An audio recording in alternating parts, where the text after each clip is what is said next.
President Trump has been impeached. It sounds like a big deal, and it is. But why did it happen, and what does it mean? This video will cut through the details, distractions and dramas and answer those questions for you.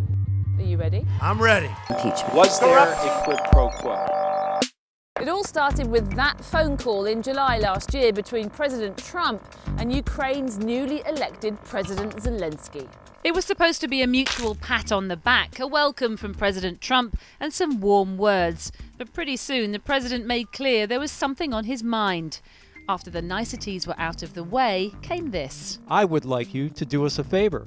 It was the turning point, the moment the Democrats say when President Trump crossed the line between presidential niceties and doing something illegal by asking a foreign power for a favor.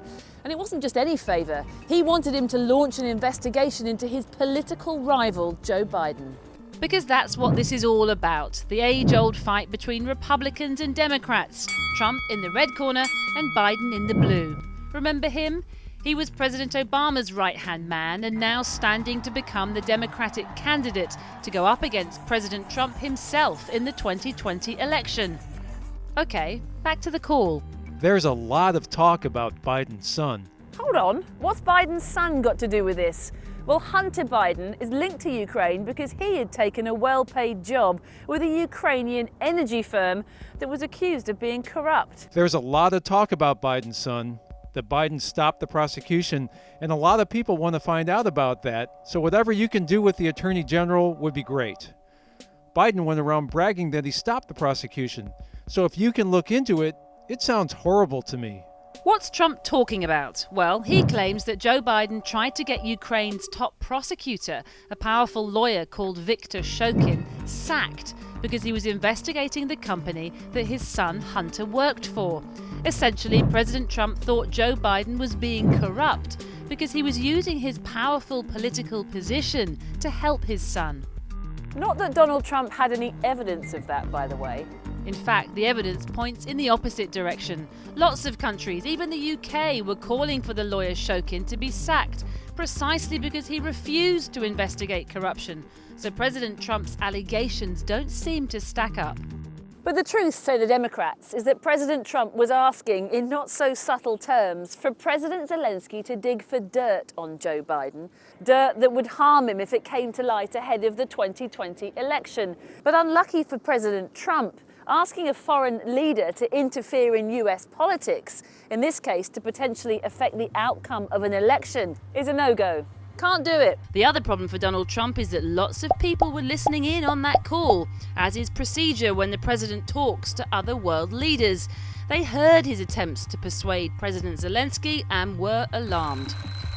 One unnamed aide who was told about the call was so shocked he blew the whistle, alleging that not only had President Trump abused the power of his office for his own political gain, but that the transcript of the call was then squirreled away on a secret server in the White House with strict access for just the select few. What the Democrats have since called The cover-up. But it didn't end there. Oh no, the next bombshell was about to drop. A month before the July call with Zelensky, it emerged that President Trump had ordered nearly $400 million worth of military aid to Ukraine to be put on hold.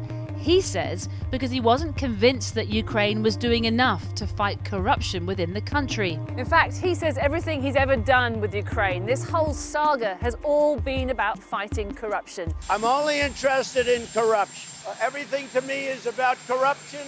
We're investigating corruption.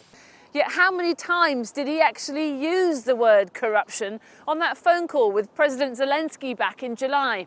Yep, you guessed it. Not once, not a single time. The Democrats say instead that President Trump held back the money as a bargaining tool to try and force Ukraine to do what he wanted.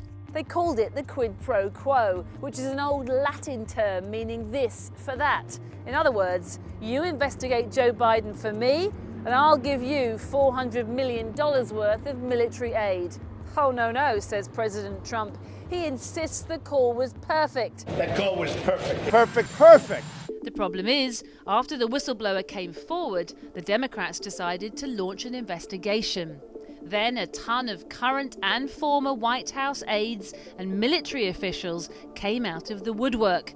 Lots of witnesses came and went and gave evidence, and between them they made clear it wasn't just one isolated phone call. The call was in fact just one part of a months-long scheme to put pressure on Ukraine to do President Trump's bidding. I found the July 25th phone call unusual because, in contrast to other presidential calls I had observed, it involved discussion of what appeared to be a domestic political matter. Was there a quid pro quo? The answer is yes. Have you ever seen another example of foreign aid conditioned on the personal or political interests of the President of the United States? No, Mr. Goldman, I've not. One man who didn't testify, but who almost everyone said was at the center of the scandal, was one Rudy Giuliani. The former mayor of New York, who was praised for his strong leadership in the aftermath of the 9/11 attacks. He then went on to become the president's personal lawyer. As the pieces of the Ukraine puzzle came together, it turns out Giuliani had even gone on TV months before this whole scandal erupted and openly bragged about visiting Ukraine to force them to open an investigation into what he called the corrupt Bidens. It's a case that is crying out to be investigated. If it doesn't get investigated, we just don't have equal justice in this country. It wasn't hard for the Democrats to gather the evidence. All the witnesses who'd appeared backed up what the whistleblower had said. And President Trump himself helpfully appeared on the White House lawn and happily repeated in public what he'd been accused of doing in private. Go figure. President Zelensky, if it were me, I would recommend that they start an investigation into the Bidens, because nobody has any doubt that they weren't crooked. That was a crooked deal, 100%. So it was no surprise the Democrats were quick to bring charges, so-called articles of impeachment against President Trump.